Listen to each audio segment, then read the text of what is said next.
கிறிஸ்துவுக்குள் அன்பானவர்களே, ஆண்டவராகிய இயேசு கிறிஸ்துவின் விலையேறப்பெற்ற நாமத்திலே நான் உங்களை வாழ்த்துகிறேன். கர்த்தர் உங்களை ஆசீர்வதிப்பார்.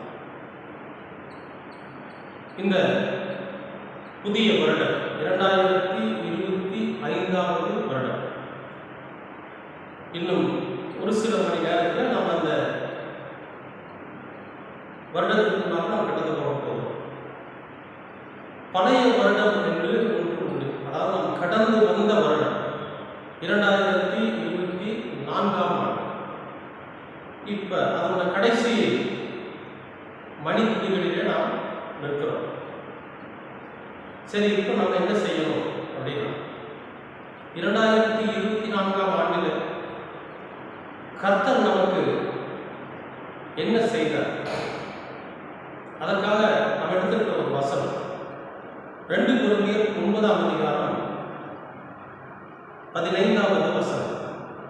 தேவன் அருளிய சொல்லி முடியாத ஈவுக்காக அவருக்கு ஸ்தோத்திரம்.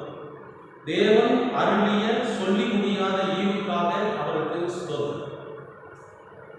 அன்பு நிறைந்தவர்களே, தேவன் அருளின சொல்லி முடியாத ஈவு. ஈவுனா பயன் அப்படின்னு அர்த்தம். நம்ம கடந்த வருஷத்துல எத்தனையோ விதமான சூழ்நிலைகளை கடந்து நம்ம வந்திருக்கோம். இப்போ அதுக்கு எல்லாமே நாம் அவருக்கு நன்றி சொல்லக்கூடியவர்களாக, ஸ்தோத்திரம் சொல்லக்கூடியவர்களாக, எதெல்லாம் நம்ம வாழ்க்கையில் நடந்துச்சோ, எதெல்லாம் நாம் கடந்து வந்த பாதையில் இருந்துச்சோ, அவைகளுக்கெல்லாம் நாம் நன்றி சொல்லக்கூடிய ஒரு கடமை உள்ளவர்களாக இருக்கும். முதலாவது, நாம் நிர்மூலமாகாமல் இருப்பது தேவனுடைய சுத்த கிருபை. ஆண்டவர் நமக்கு இந்த புதிய வருடத்தை காணும்படியாக நம்முடைய ஆயுசு நாளை நீட்டி கொடுத்திருக்கிறார் பார்த்தீங்களா? அதுக்காக நாம் அவருக்கு முதல் ஸ்தோத்திரம் சொல்லணும், நன்றி சொல்லணும். ஏன்னா எத்தனையோ மக்கள் இந்த வருடத்தை காண முடியாமல் மறைத்து போயிருக்கிறார்கள், நித்திரை அடைந்திருக்கிறார்கள். ஆனால் நாம் அந்த பட்டியலில் இல்லாமல் புதிய வருடத்தை காணும்படியாக கர்த்தர் கிருபை பாராட்டி இருக்கிறார். அதற்காக நாம நன்றி சொல்ல கடமைப்பட்டிருக்கிறோம். முதலாவது. ரெண்டாவது, அவர் நமக்கு கொடுத்திருக்கிற ஈவு. ஒரு பெரிய அளவில் பணக்காரனாகவோ அல்லது பெரிய அளவில் நாம லட்சாதிபதியாகவோ சம்பாதிச்சு இந்த உலகத்தில் வாழலைன்னா பரவாயில்ல. சின்ன சின்ன விஷயங்களில் கர்த்தர் நமக்கு செய்திருக்கிற நன்மைக்காக நாம் என்ன செய்யணும்? அவருக்கு நன்றி சொல்லணும், ஸ்தோத்திரம் சொல்லணும். ஒன்று, போன ஜனவரி 1ஆம் தேதியிலிருந்து இந்த டிசம்பர் 31ஆம் தேதி வரைக்கும் கிட்டத்தட்ட 365 நாள் நம்முடைய வாழ்க்கையில் நம்ம எங்கெல்லாம் பயணம் பண்ணணுமோ, எங்கெல்லாம் நம்முடைய வாகனத்தில் நம்ம பயணமாக போனோமோ, அந்த இடத்திலெல்லாம் கர்த்தர் முன்னும் பின்னும் இடமும் வளமுமாக தன் சமூகத்தை அனுப்பி நம்மை பாதுகாத்து இருப்பாங்க. அதுக்காக நன்றி சொல்றோம். முன்னும் பின்னும் இடமும் வளமுமா ஆண்டவர் சமூகத்தில் நாம புறப்படுறப்ப, கர்த்தாவே, நான் இப்படி ஒரு காரியமாக புறப்பட்டு போகிறேன், என்னுடைய போக்கிட பரத்திலும் உங்களுடைய தயவு இருக்கட்டும், உங்களுடைய பாதுகாப்பு இருக்கட்டும்னு நம்ம பண்ணின ஜபத்துக்கு அவர் பதில் கொடுத்துருக்காரு பார்த்தீங்களா? அதற்காக அவர் ஒரு ஸ்தோத்திரம், அதற்கு நன்றி.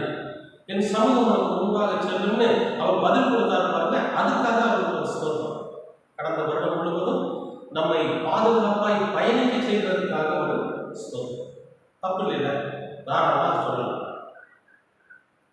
நீங்க இந்த இஸ்ரேல் ஜனங்க பாருங்க, அவங்க வழிமுறையாக வரப்ப யாத்திராங்க 23:20 அதை சொல்லியிருப்பார், வழியில் உன்னை காக்கிறது. நான் ஒரு தூதர் அனுப்பணும்னு சொல்லியிருப்பேன். அந்த வார்த்தை நிறைவேறத்தக்கதாக நாம போகிற வழியிலே, வருகிற வழியிலே நம்மை பாதுகாப்பதற்காக ஒரு தூதனை நமக்கு முன்பாக அனுப்பி நம்மை பாதுகாத்த தயவுக்காக அவருக்கு ஒரு நன்றி சொல்லுங்கள். அடுத்தது உணவு.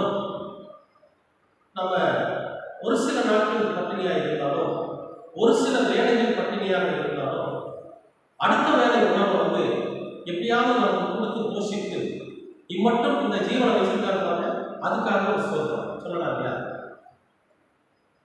நமக்கு உணவு கொடுத்ததுக்காக ஒரு ஸ்தோத்திரம்.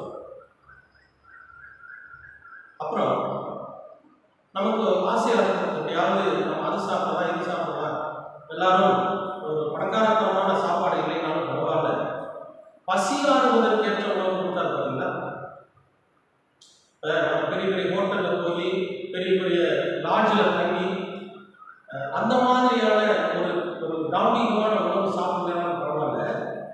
நாம பசி ஆறுவதற்கு உணவு கொடுத்தாரு பார்த்தீங்களா, அதுக்காக ஒரு நன்றி சொல்லணும். சொல்லாம ஒரு சோதனை தப்பு இல்லை. அதுக்கு அடுத்தது உடை. நம்முடைய சரீரத்தை மறைத்து மக்கள் மத்தியில நாமும் கூட ஒரு மனிதனாக, ஒரு நாகரீகம் தெரிந்த ஒரு மனிதனாக உலா வருவதற்கு நம்ம உடை கொடுத்தாரு பார்த்தீங்களா, அதுக்காக ஒரு நன்றி சொல்லல, ஒரு ஸ்தோத்திரம்.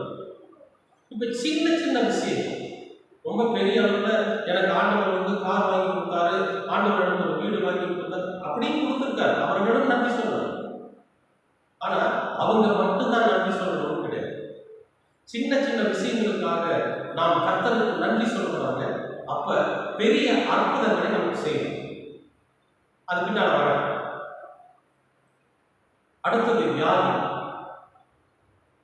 பயங்கரமான வியாதியில அவதிப்பட்டு அவர் கேன்சர் வியாதி வந்து அல்லது மிகப்பெரிய வியாதி வந்து அவர் சுகம் பெற்று வந்தவன் தான் ஆண்டவருக்கு நன்றி சொல்லணும் கிடையாது. சாதாரணமா சளி பிடிச்சுன்னு வச்சுங்க, 4 நாளைக்கு அந்த தொந்தரவு தாங்க முடியும்.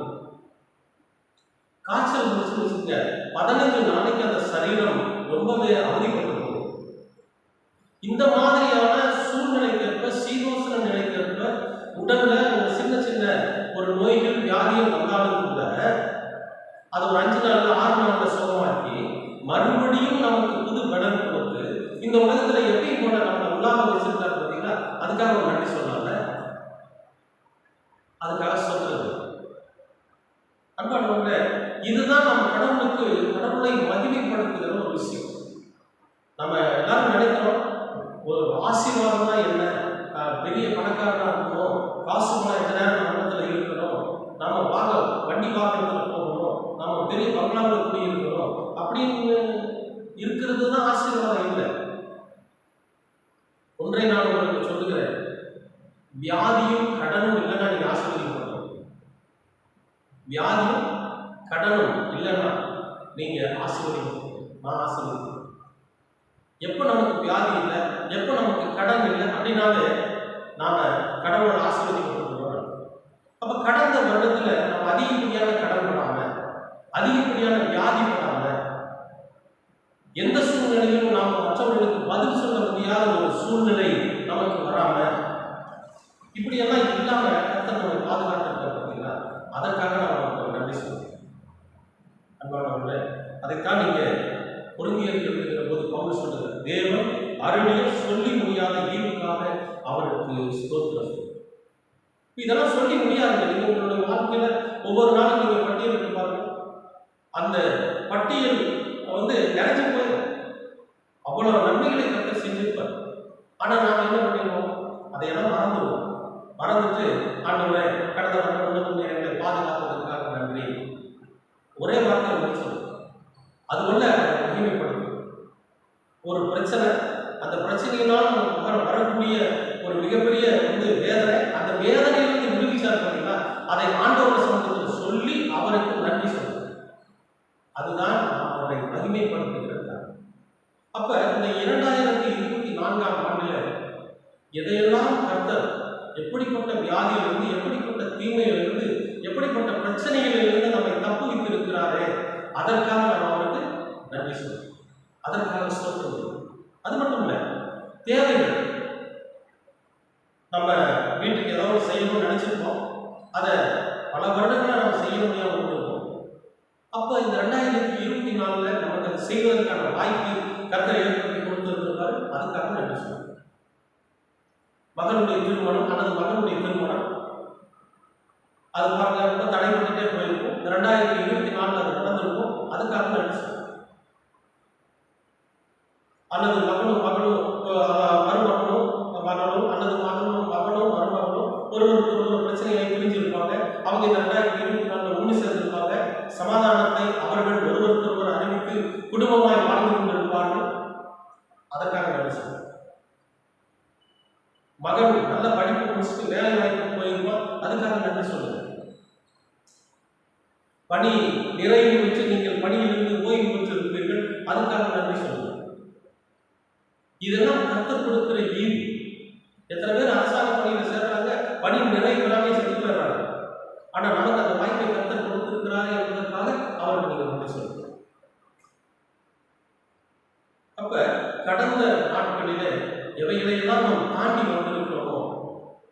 அதுக்காக நம்ம என்ன சொல்லணும்? ஆண்டவருக்கு நம்ம நன்றி சொல்லணும். அப்ப நம்ம தொடர்ந்து கர்த்தருடைய சமூகத்தில் நம்ம நன்றி சொல்லுகிறவர்களாக, நன்றி அறிஞர் உள்ளவர்களாக நம்ம இருக்கிறோம் இல்லை. அப்ப கர்த்தர் நம் மீது அதிகப்படியான பிரியம் உள்ளவர்களாக, சின்ன சின்ன விஷயத்துக்கு நாம ஆண்டவருக்கு நன்றி சொல்லலாம். பெரிய பெரிய அற்புதங்களை நம்முடைய வாழ்க்கையில செய்ய அவர் காரணம். ஏன்னா ஒரு சாதாரண சின்ன விஷயத்துக்கு கூட இந்த மகன் இப்படியாக எனக்கு நன்றி சொன்னானே, இப்படியாக என்னை மகிமைப்படுத்தினானே, இவனுக்கு நான் இந்த வருகிற வருடத்தில் அவனுக்கு ஒரு நல்ல நன்மையான பெரிய காரியங்களை, பெரிய அற்புதங்களை செய்யணும் ஆண்டவர் நிச்சயமாக. வியாபாரம் பண்றவங்க, ஊழியம் பண்றவங்க, அல்லது விவசாயம் பண்றவங்க, அரசாங்க தொழில் பண்றவங்க, இப்படி எல்லாருடைய வாழ்க்கையிலும் எத்தனையோ பிரச்சனைகளை கடந்த ஆண்டில் சந்தித்திருக்க முடியும். அவர்கள் எல்லாம் கர்த்தரோட சமூகத்தில் எல்லாருக்கும் நன்றி சொல்லுவாங்க.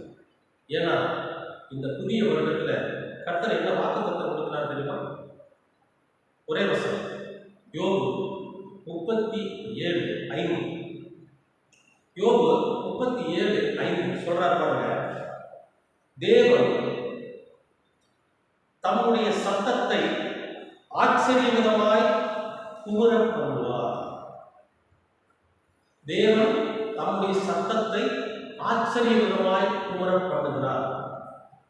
நாம் கிரகிக்க கூடாத பெரிய காரியங்களை அவர் செய்கிறார். நாம் கிரகிக்க கூடாத பெரிய காரியங்களை அவர் செய்கிறார். கர்த்தர் கொடுக்கிற வாக்குத்தத்தம் அதுதான். இந்த புதிய வருஷத்துல நீங்கள் கிரகிக்க முடியாத பெரிய காரியத்தை கர்த்தர் உங்களோட வாழ்க்கையில செய்யக்கூடாது. நாம் கிரகிக்க முடியாத பெரிய அற்புதமான காரியங்களை கர்த்தர் இந்த புதிய வருஷத்துல செய்யக்கூடாது. அன்பானவர்களே, தேவன் தம்முடைய சத்தத்தை ஆச்சரியமாக குமுற பண்ணுகிறார் அப்படின்னு சொல்லி சொன்னார். அப்ப கர்த்தருடைய சத்தத்தை கேட்கிறவர்களாக நாம் இருக்கிறோம். கர்த்தருடைய சத்தத்தை அனுதினமும் கேட்கிறவர்களா இருக்கிறோம். அப்ப ஆண்டவருடைய சத்தத்தை எப்படி கேட்கிறது? ஒவ்வொரு நாளும் ஒவ்வொரு விதமா, ஒவ்வொரு நாளும் பலவிதமான சத்தங்களை, பலவிதமான சூழல்களில இந்த உலக பிரகாரமான சத்தங்களை கேட்டுக்கொண்டு இருக்கிறனா கர்த்தருடைய சத்தத்தை எப்படி கேட்க முடியும்? எப்ப தெரியுமா? ஒரு அமைதியான சூழ்நிலை, ஒரு அற்புதமான சூழ்நிலை, யாருமே நமக்கு இடையூறு இல்லாமல் ஆண்டவரோட பாதத்தை அணுகி ஒரு அமைதியான இடத்துல, அது கர்த்தருடைய ஆலயத்தில் மட்டும்தான் அந்த அமைதியான இடம் இருக்குன்னு சொல்ல முடியாது. எங்க வேணாலும் உங்களுக்கு எங்கே ஆண்டவர் நினைவுபடுத்துகிறார், எங்கே ஆண்டவருடைய நினைவு நமக்குள்ள வருகிறதோ, எங்கே ஆண்டவர் நம்மை நினைக்கிறாரோ அந்த இடத்துல, அது மரமாக இருந்தாலும் சரி, வீடாக இருந்தாலும் சரி, அல்லது கடற்கரையாக இருந்தாலும் சரி, எதுவாக எந்த இடமா இருந்தாலும் சரி, நல்ல சமணங்கள் போட்டு உட்கார்ந்துருங்க அல்லது உலகம் போட்டு நெல்லுங்க. கடந்த வருடத்திலே நாம் செய்த எல்லா பாவங்களையும், மீறுதல்களையும், அக்கிரமங்களையும் அவரோட பாதத்தில் ஊத்திருங்க. அண்ணா ஊத்துற மாதிரி, இதெல்லாம் நான் செஞ்ச ஆண்டவரை, இதுக்கெல்லாம் நன்றி, இதுக்கெல்லாம் என்னை மன்னிச்சிருந்தேன், இனிமேல் நான் அதுக்கான தவறுகளை செய்ய மாட்டேன்னு சொல்லி ஆண்டவரோட பாதத்தில் கடந்த 2024ஆம் ஆண்டுல நாம் எவ்வளவு தீமைகளை அனுபவித்தோமோ, நம்மால் யாரெல்லாம் தீமைகளை அனுபவித்தார்களோ, நாம் யாருக்கெல்லாம் விரோதமான காரியத்தை செய்தோமோ, இதையெல்லாம் பட்டியலிட்டு ஆண்டவருடைய பாதத்திலே வைத்துவிட்டு அமைதியாய் பொறுமையாய் அமர்ந்திருக்கும். கர்த்தருடைய சத்தம் உங்கள் செவிகளுக்கு எட்டும். ஆண்டவர் என்ன அப்படி பேசினாரு, ஆண்டவர் என்ன இப்படி பேசினாரு, இதை சொன்னாரு, அதை சொன்னாரு அப்படின்னு பொய் புத்தராட்ட சொல்றதுக்கு நான் சொல்ல வரல. வெளிச்சமாய் வெளிச்சத்துக்கு பேசுவோம், ஒளியாய் பேசுவோம், வார்த்தையாய் பேசுவோம். ஏன்னா அவர் இந்த 3 வடிவத்திலும் 3 வகைகளிலும் பூலோகத்தில் உள்ள மனிதர்களிடத்தில் பேசி இருக்கிறார் என்பது உண்மை. தத்துவமா ஒரு வடிவ ரூபத்தில் வந்து பேசணுங்கிறது கிடையாது. வெளிச்சத்திலிருந்து பேசுவார், நெருப்பிலிருந்து பேசுவார். மோசைகிட்ட பத்தி எரிகிற நெருப்பிலிருந்து பேசுறாரு. பவுல் கிட்ட ஒரு பிரகாசமான ஒளியிலிருந்து பேசுறாரு. ஸ்தேவானுக்கு பிரபல அன்பானவர்களே, நிச்சயமாகவே நீங்கள் அமைதியாய் அமர்ந்திருந்து கண்களை மூடி, ஆண்டவரே உடைய மெல்லிய சத்தத்தை நான் கேட்க வேண்டும் என்று கர்த்தரோட சமூகத்தில் அமர்ந்திருந்து பாருங்க. இந்த 2025ஆம் ஆண்டு முதல் நாளிலே கர்த்தர் உங்களோடு பேசுவார். அவருடைய சத்தத்தை நீங்கள் கேட்பீர்கள். அது ஆச்சரியமா இருக்கும். ஐயோ, நான் இந்த மாதிரி ஒரு சத்தத்தை நான் கேட்டதில்லையே, இந்த மாதிரி ஒரு மெல்லிசையை கேட்டதில்லையே, இந்த மாதிரி குரலை நான் கேட்டதில்லையே இது வரைக்கும் அப்படிங்கிற ஆச்சரியப்படும் விதமாக தேவன் தன் சத்தத்தை கேட்கப்படுவார். அன்பானவர்களே, அது மட்டும் இல்லை, அந்த சத்தம் என்ன சொல்ல தெரியுமா? உங்க காதல் வந்து நம்முடைய காதல் வந்து அந்த ஆச்சரியமான சத்தம்னு சொல்றாங்க. அந்த சத்தம் என்ன சொல்லும்? அந்த சத்தத்துல என்ன நமக்கு கேட்கும் தெரியுமா? நாம் கிரகிக்க கூடாத பெரிய காரியத்தை நான் செய்கிறேன் என்பதை சொல்றோம். எண்ணி பார்க்க முடியாத ஒரு பெரிய காரியம், எண்ணி பார்க்க முடியாத ஒரு அற்புதம். ஏன்னா நம்ம லெவல் கேட்டீங்கன்னா ஒரு மனிதனுடைய அதிக வல்லமை இல்லை, அதிக திறமை இல்லை, அதிக ஆயுசுள்ள ஒரு மனிதனுடைய ஒரு வல்லமையான செயல்களைத்தான் நாம் என்ன பண்ணுவோம், பெரிய காரியமாக நினைச்சுக்கிறோம். அதுக்கு அப்பாற்பட்ட ஒரு வல்லமை, எண்ணி பார்க்க முடியாத ஒரு விஷயம், பூமிக்கு அப்பாற்பட்டது. நாம அதை நினைச்சு கூட பார்க்க முடியும். நடக்குமா? இந்த மாதிரி எல்லாம் கடவுள் அற்புதத்தை செய்வாரா? இந்த மாதிரி கடவுள் நன்மையை நமக்கு கட்டளையிடுவாரா? இந்த மாதிரியான விஷயத்துல கர்த்தர் நம்மோடு இடைப்படுவாரா? இப்படியெல்லாம் நம்மகிட்ட பேசுவாரா அப்படின்னு எண்ணி பார்க்க முடியாத ஒரு விஷயம். இப்ப ஆண்டவர் வந்து தன்னோட சீசர்களும் தன்னுடைய ஊழியர்களும் பேசுகிற வேதத்தில் வாசிச்சுதான் நம்ம தெரிஞ்சுக்கணும். நம்முடைய வாழ்க்கையில அது நடக்கிற போது மிக அற்புதமாக நாம் எதற்காக காத்துக் கொண்டிருக்கிறோமோ அந்த காரியத்தை மிக எளிதாக முடிச்சு கொடுக்கணும். இந்த 2024ஆம் ஆண்டு கடைசி வரைக்கும், இப்ப வரைக்கும், இந்த வினாடி வரைக்கும் எதுவெல்லாம் நம்மை போட்டு மாட்டி பதைக்கிறோமோ அதிலிருந்து விடுதலையை கர்த்தர் தருவார். அவன் அதிலிருந்து விடுதலையை கர்த்தர் இந்த 2025ஆம் ஆண்டில் கொடுப்பார். விவசாயம் செய்கிற மக்கள் நீங்க விதைச்சு பாருங்க. இந்த 2025ஆம் ஆண்டுல கர்த்தரை முன்வைத்து ஜெபத்தோடு கூட விதைங்க. ஒன்று 30, ஒன்று 60, ஒன்று 100 பெருகும். நீங்கள் அறுக்கப் போகிறீர்கள். கண்ணீரோடு விதைத்தை அனைவரும் கம்பீரத்தோடு அறுக்கப் போகிறீர்கள். இது 2025ஆம் ஆண்டில கர்த்தர் செய்கிற பெரிய காரியம். ஊழியர்களுக்காக சொல்றேன். நீங்க ஊழியக்காரராக இருப்பீங்களா? ஆண்டவருடைய சமூகத்துல அழுகையோடு கூட உங்களுடைய ஊழியத்தை துவங்குங்க. கண்ணீரோடு கூட உங்களுடைய ஊழியத்தை துவங்குங்க. கம்பீரத்தோடு நீங்கள் ஆத்துமாக்களை அறுவடை செய்ய. அன்பானவர்களே, எல்லாவற்றையும் நன்மையானதாக செய்து கொண்டிருக்கிறார். குடும்பத்தில் சமாதானம் இல்லையா? கர்த்தரோட சமூகத்துக்கு வாங்க. அவருக்கு உண்மையா என்ன காரணத்தினால இந்த சமாதானங்களை விட்டு இழந்து போனது என்பதை ஆண்டவரோட சமூகத்தில் சொல்லுங்க. நிச்சயமாக கர்த்தர் அற்புதம் பேசுவார். சமாதானத்தை கட்டளையிடும். இழந்து போயிருக்கிற எல்லாவற்றையும் மீட்டுக் கொள்வதற்கான வழியை கர்த்தர் ஆயத்தப்படுத்துவார். புதிய வசதி. அன்பானவர்களே, நீங்கள் கிரகிக்க முடியாத பெரிய காரியம், நீங்கள் எண்ணி பார்க்க முடியாத பெரிய காரியம், நீங்கள் எண்ணி பார்க்க முடியாத அற்புதம் நிறைந்த ஒரு காரியத்தை தேவன் இந்த புதிய ஆண்டிலே உங்களுக்கு கட்டளையிடுகிறார். ஆமென். நிச்சயமாக கர்த்தர் அதை நிறைவேற்றார். மனம் மாற தேவன் மனுஷகுமாரன் அல்ல, அவர் சொன்னதை செய்து நிறைவேற்றியே தீர்வார். ஏன்னா அவர் சொல்வதை செய்கிறார். இந்த புதிய ஆண்டு உங்களுக்கு ஆசீர்வாதமாக இருக்கும். இந்த புதிய 2024ஆம் ஆண்டின் வாக்குத்தத்தமான கர்த்தருடைய சத்தத்தை கேட்பீர்கள். நீங்கள் எண்ணி பார்க்க முடியாத, கிரகிக்க முடியாத பெரிய காரியத்தையும் பெரிய அற்புதங்களையும் இந்த புதிய ஆண்டிலே நீங்கள் சுதந்திரிக்கப் போகிறீர்கள். ஆமென். அல்லேலூயா. நிச்சயமாகவே கர்த்தர் இப்படி ஒரு காரியத்தை உங்களுக்கு செய்வார். இந்த புதிய வருடத்தில் ஜெபத்தோடு கூட நீங்கள் புதிய ஆண்டுக்குள்ள பிரவேசிங்கள். நிச்சயமாகவே கர்த்தர் சொன்னதை செய்வார். ஜெபிப்போம். அன்பின் பரலோக பிதாவே, உமக்கு நன்றி. கடந்த ஆண்டு முழுவதும் எங்களை பாதுகாத்த தயவுக்காக உமக்கு சொல்கிறோம். நீர் செய்த நன்மைகளுக்காக உமக்கு நன்றி. நீர் செய்த காரியங்களுக்காக நன்றி. நீர் எங்களை ஜீவனோடு வைத்திருக்கிறதற்காக நன்றி. நீர் எங்களுடைய வாழ்க்கையில அற்புதத்தை செய்ததற்காக நன்றி. அது மட்டுமல்ல ஆண்டவர், இந்த புதிய ஆண்டில் நீர் எங்களுக்கு கொடுத்த வாக்குத்தத்தத்தின்படி நாங்கள் ஆச்சரியப்படுகிறவர்களாக உடைய சத்தத்தை நாங்கள் கேட்கப் போகிறோம். நாங்கள் ஆச்சரியப்படும்படியாக எங்களால் எண்ணி பார்க்க முடியாத ஒரு மிகப்பெரிய காரியத்தை, அற்புதத்தை நீர் எங்களுடைய வாழ்க்கையில செய்ய போகிறீர்கள். அதற்காக உங்களுக்கு நன்றி ஆண்டவரே. நீர் அவர்கள் வாக்குத்தத்தத்தை கொடுத்ததற்காக நன்றி. அந்த கிரகிக்க முடியாத பெரிய காரியத்தை சுதந்திரித்துக் கொள்ள நாங்கள் எங்களை தகுதிப்படுத்திக் கொள்ள நீர் விரும்புகிறார்கள். உடைய வசனமும் உடைய வார்த்தைகளும் உடைய வழிநடத்துதலும் எங்களை பரிசுத்தமாக்கும். நாங்கள் பரிசுத்தமானவர்களாய், நாங்கள் உங்களுடைய பிள்ளைகளாய் ஜீவிக்க நீர் எங்களுக்கு கிருபைப்பார். தொடர்ந்து உடைய அன்பும் உடைய கிருபையும் எங்களை வழி நடத்தணும். நாங்கள் நிர்மூலமாகாமல் இருப்பது உடைய சுத்த கிருபையாகும்.